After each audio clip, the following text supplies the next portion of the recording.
Hello student, আশা করি তোমরা সবাই ভালো আছো। আমার চ্যানেলে তোমাদের সবাইকে স্বাগতম জানাই।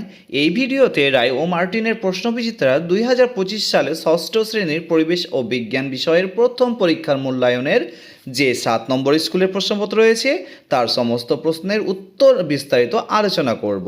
আশা রাখি এই চ্যানেলের সমস্ত প্রশ্নের উত্তর ভালোভাবে লিখে পরীক্ষার জন্য প্রস্তুতি নিলে 100% পাওয়া যাবে। তার আগে বলে রাখি, যদি তোমরা কেউ আমার চ্যানেলে প্রথমবার ভিজিট করে থাকো তাহলে চ্যানেলটি অবশ্যই সাবস্ক্রাইব করে নেবে।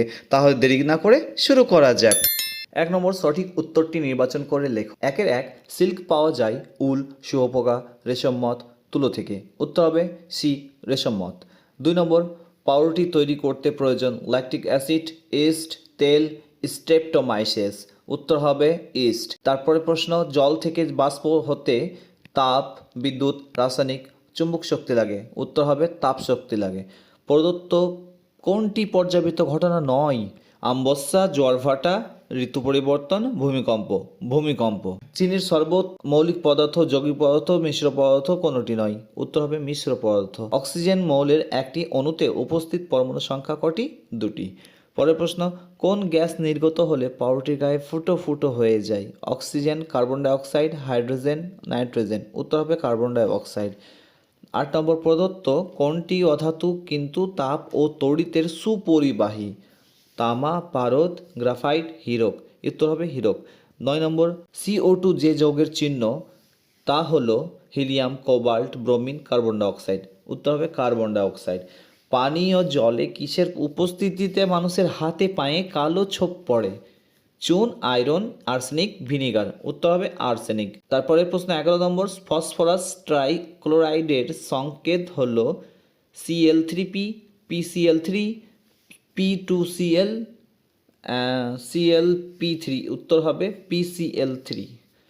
পরের প্রশ্ন 12 নম্বর লবণ জলের মিশ্রণ থেকে লবণ পৃথক করা হয় কোন পদ্ধতির সাহায্যে? পরিস্রবণ, কেলাসন, ঊর্ধ্বপাতন ও পাতন। উত্তর হবে কেলাসন। প্রদত্ত কোন রোগটি নিরাময়ে কুইনাইন ব্যবহার করা হয়? কালাজ্বর, টাইফয়েড, ম্যালেরিয়া, ডেঙ্গি। উত্তর হবে ম্যালেরিয়া। একটি বাক্যে উত্তর লেখো। 2-1 নম্বর কাককে ঝাড়ুদার পাখি বলে কেন? কাক আমাদের চারপাশে ময়লা আবর্জনাগুলোকে খেয়ে আমাদের পরিবেশ পরিষ্কার রাখে, তাই কাককে ঝাড়ুদার পাখি বলা হয়। তারপরে প্রশ্ন, একটি করে অভিপ্রেত আর অনভিপ্রেতের ঘটনা লেখো। উদাহরণ দাও। একটি অভিপ্রেত ঘটনা হলো গাছের বীজ থেকে চারা গাছ তৈরি হওয়া। অনভিপ্রেত ঘটনা হলো ভূমিকম্প হওয়া। কেলাসন পদ্ধতি কাকে বলে? যে পদ্ধতিতে কোনো দ্রবণ বা বাষ্পকে ধীরে ধীরে শীতল করে বা অন্য কোনো উপায়ে কঠিন পদার্থে স্ফটিক বা কেলাস তৈরি করা হয় সেই পদ্ধতিকে কেলাসন পদ্ধতি বলে।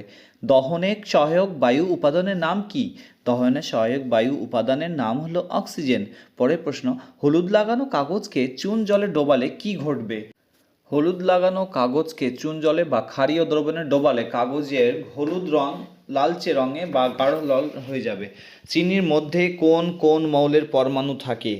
চিনির মধ্যে সুক্রোজ মূলত কার্বন, হাইড্রোজেন এবং অক্সিজেন এই 3টি মৌলের পরমাণু দিয়ে গঠিত, যার আণবিক সংকেত হলো C12H22 অ্যান্ড O11। যক্ষ্মা রোগের জীবাণু মানবদেহে কোথায় বাসা বাঁধে? যক্ষ্মা রোগের জীবাণু মানবদেহের প্রধানত ফুসফুসে বাসা বাঁধে। 3 নম্বর নিচের প্রশ্নগুলির উত্তর দাও, যে কোনো 6টি করতে হবে।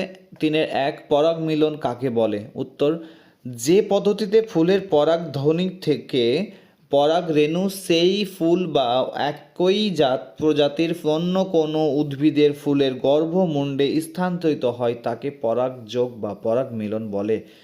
3-2 নম্বর বহুক্ষণ কেটে রাখা ফল, কলা, আপেল বা ডাবের মুখে কি দেখা যায় ও কেন?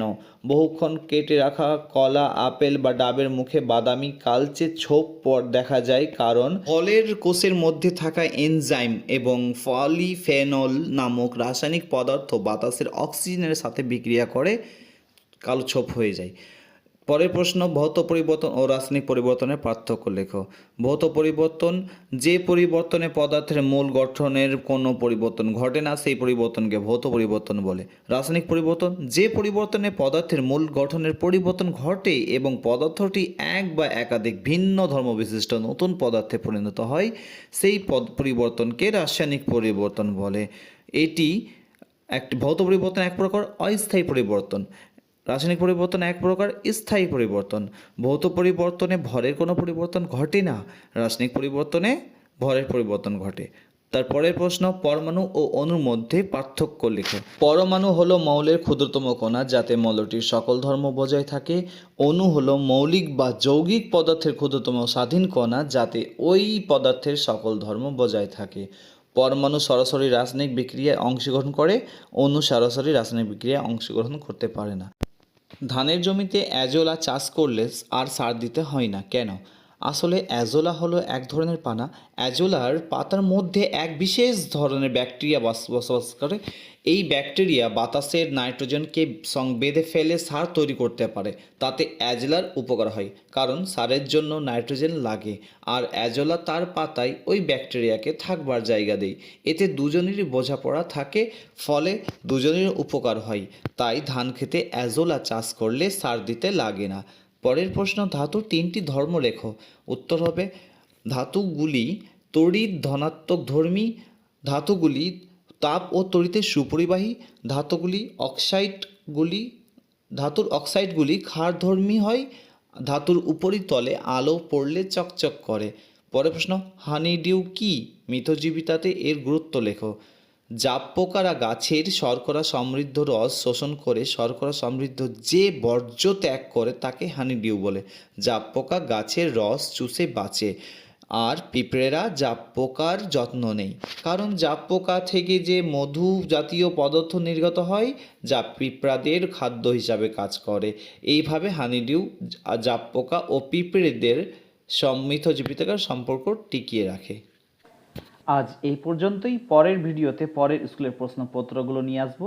তোমরা যারা এখনও আমার চ্যানেলটিকে সাবস্ক্রাইব করোনি তারা অবশ্যই সাবস্ক্রাইব করে দেবে, এবং ভালো লেগে থাকলে লাইক, কমেন্ট এবং শেয়ার করে দিও, যাতে অন্য বন্ধু এবং আত্মীয়দের এই প্রশ্নের উত্তরগুলো নিয়ে সহজে পড়াশোনা করতে পারে।